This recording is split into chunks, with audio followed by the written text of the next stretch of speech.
Joining us, this is The World This Week. We're with Christopher Dickey of Newsweek and The Daily Beast, Maakad Symons of the Australian Financial Review, Helena Servettaz of the Russian language service of Radio France International, and Craig Copetas of Quartz and The Atlantic. Now, when he woke up the day after last week's show, Craig already knew we'd be discussing tiny Cyprus, a nation that weighs 0.2% of the Eurozone economy. But did he know 1 week on that banks would still be closed and cash machines empty? The European IMF unprecedented plan to directly tax all bank accounts backfiring miserably. Cyprus's banking sector may be bloated 7 times the size of its actual economy and opaque, but dipping directly into personal bank accounts. Craig, that's never been tried before. Have things panned out as you thought they would? Yeah, they have. And the recent poll down there, what was it, 93% of the people said they'd rather leave the EU than give them their money.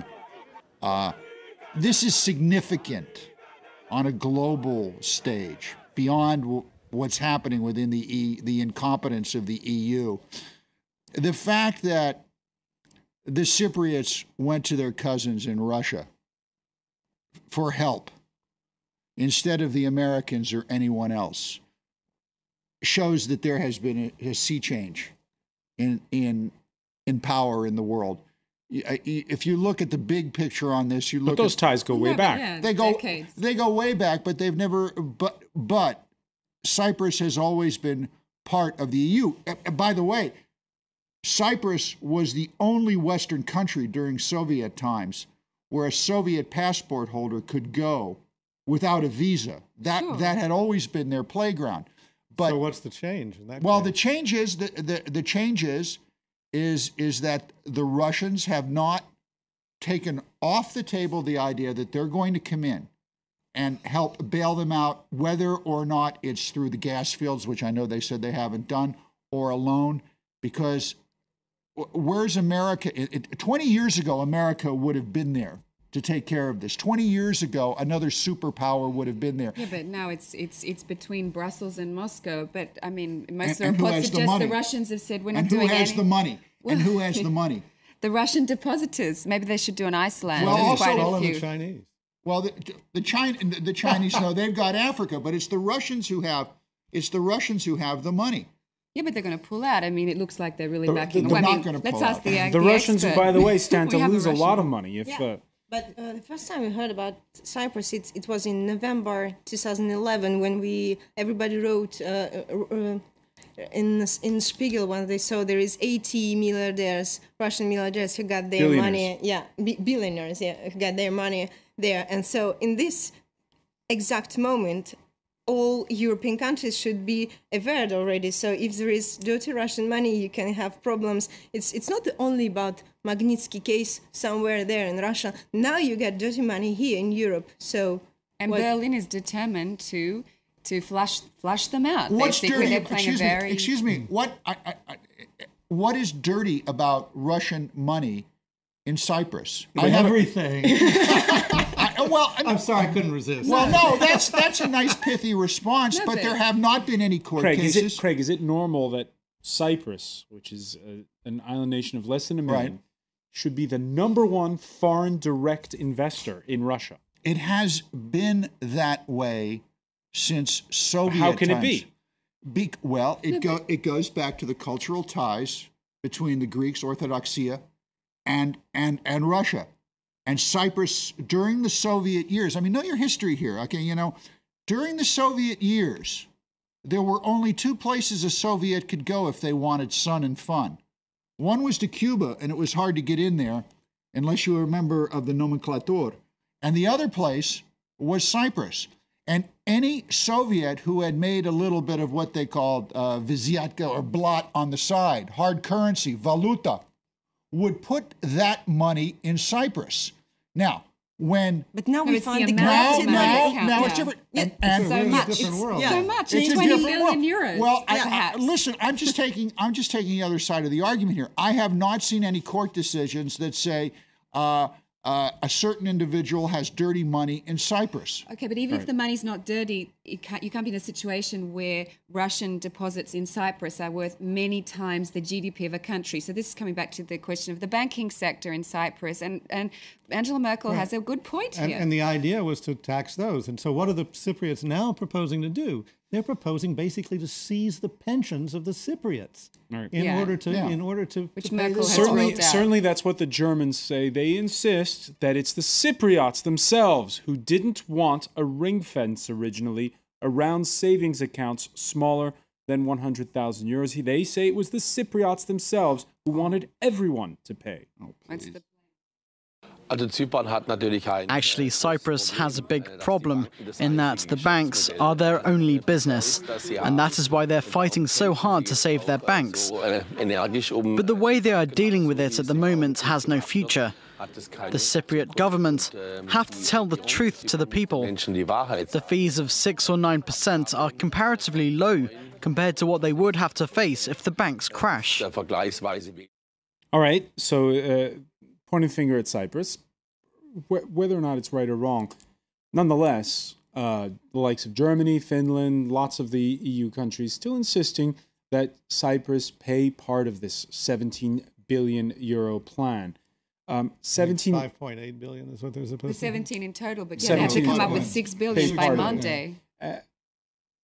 It's again, for when you look at at how much restructuring has to be done for some of the other countries inside the Eurozone, this is what they call chump change. So why are they insisting on this? Well, I think because they're very suspicious of what Cyprus has been doing, and I think that they're very suspicious of the ruling class in Cyprus, whether it really is answering to the needs of the Cypriot people and their economy, or whether it's answering to the needs of its big depositors from Russia, which is precisely why the first place the Cypriots go is to Russia and they say to the Russians, it's chump change. You got the money. Yeah. And the Russians say, no, sorry. Yeah, if Cyprus was so bad, 6 years ago, the IMF was giving Cyprus just wonderful report cards. You could look it up. And then overnight, this happens. I am convinced that the Troika looks at Cyprus as a test tube, as a lab, to see how much they can get. I think that's ascribing way too much forethought to their crazy decision of a week ago, announced after an all-nighter without consultation of the Russians. Are furious they weren't consulted. Fair enough, but really, and now they're saying exactly the opposite of what they said last Saturday, which is that there should not be a tax imposed on depositors with less than 100,000 euros. It's not a tax. No. Let's get this. No. Let's make this clear. This is not a tax. What's going on here is not a tax. It's called theft. All right. The British began the week by pledging to make up the difference if their residents, including 3,500 soldiers who have bank accounts in Cyprus, get taxed, I guess is the word that some of us use at the source. The Economist, that wasn't The Economist, The Economist cover story this week, just when you thought it was safe, and on the cover you see sharks. The sharks were the ones that basically circling are the ones that went away when the European Central Bank last year pledged to buy Greek, Spanish, and Italian debt. Now, though, in its Charlemagne column, saying that voters in Italy and MPs in Cyprus have openly rejected the strictures of the Eurozone. Might the ECB's magic spell be broken? One of the boomerang effects of this, Maakad Symons, could be that Mario Draghi, who's had a lot of good press since he came into office, suddenly now he's in for a rougher ride. Sure, he's really going to have to start taking responsibility for this crisis, which the European Central Bank is absolutely, completely implicated in. I think it's really... The problem is now that Cyprus could be forced to exit the euro within a matter of days next week. We just don't know what's going to happen. And really the knock-on effects of that cannot be predicted, but they're not going to be good. And markets this week have been fairly shaky. So if he wants his reputation back and to get the Eurozone back on the kind of track it was on a few months ago before the disaster of the election uncertainty in Italy, and now Cyprus becoming the new Greece, the problem is it's a bit difficult to go back on what's occurred in the last week. Everyone is covering their behinds and saying it wasn't me. Although I noticed the Dutch finance minister did admit that he took responsibility for that decision to tax people with less We've than heard certain members of the 100,000. German delegation also express some contrition over what happened last weekend. Another precinct heard from on all of this is Moscow, of course. Moscow, which was let out, was not invited to those bailout talks, the original ones. The scheme regarding Cyprus that's being discussed now looks absolutely absurd. And I think there's a reason for everybody to give it a rethink. Absurd. So there you have it, says Medvedev. By the way, by midweek, the Cypriot finance minister was in Moscow. Yeah, but when I speak about Medvedev, the only thing I wanted to remember that he proposed to have their own Russian offshore on far east. So I just want to imagine how many foreign investor will go to Russia and to use this. So sort of a Russian equivalent of the Channel Islands, a kind of an offshore place that they would have in the Far East. That's right. They won't go back. Most of that money, I mean, let's get the history here straight. The billions of Russian hard currency the Russians had there originally was principally during the end of Gorbachev, during the Yeltsin years. And that money was put there and then loaned back to Russia to develop Russia because the young oligarchs at that time were worried that that money would be seized if it was in Russia. So this whole thing had a life of its own. Now, is the Russian money down there what everyone likes to call dirty money? Well, if you want to talk about what happened in Russia after the fall of communism, that bit of free market capitalism, Wild West capitalism as dirty money, well, yeah, but that's what happened in Russia. But how many presidents you have seen this week who told we have our state money there, we are very concerned? I've seen only two persons, Putin and Vladimir Putin and Dmitry Medvedev. Right. For me, it's difficult to imagine that Hollande will take so much care about state money there that I cannot imagine the same kind of reaction. I have a final question for you, Helena, before we move on. When you see the way the Cyprus story has been explained in the Western media all week long, do you feel there's a bit of Russia bashing going on? We can draw up the cartoon from the International Herald Tribune's Patrick Chapat on this, perhaps. Do you feel as though there's been some Russia bashing, playing up to stereotypes of what is Russia, and that it's all they're just a bunch of money launderers? For me, it's really true to life, all this stories. They're known in Russian as Maduri, ghoulish bandits. That's what they call these people. But why do Medvedev and Putin? Why did they want that money back in Russia where they can tax it properly? This is the great unexplained. Yes. And yet it's we know, but that's the cost of doing business. There's something very blatant about saying that we need to protect money in an offshore tax haven where money launderers like to go. I mean, who can benefit from that in Russia beyond the oligarchs who are there? Well, look, the biggest. Craig, actually, I think he's benefiting. I'm all of my Russian money. My rubles are gone. The most dangerous thing you can do when looking at Russia, and it's very difficult to avoid doing, is to look at it through a Western lens, through Western logic. The fact was, when the oligarchs were established, there were two sorts. There were those who supported Putin, and there were those who didn't, like Khodorkovsky. It's the only one because there were some others. Otherwise, we would have much more people in prison. There were some others who were eliminated. And in part of the deal in Russia for fealty to the state was that you could do what you wanted to do with your money. That was the deal. It might not be pretty. It might not fit the IMF norms, but guess what? The IMF ain't selling gas to Russia. It's the other way around. And let's stick with the issue of Russian logic with an unusual court case. Mm-hmm. One where the defendant's box, or in this case a cage, because that's what they have in Russia, is empty.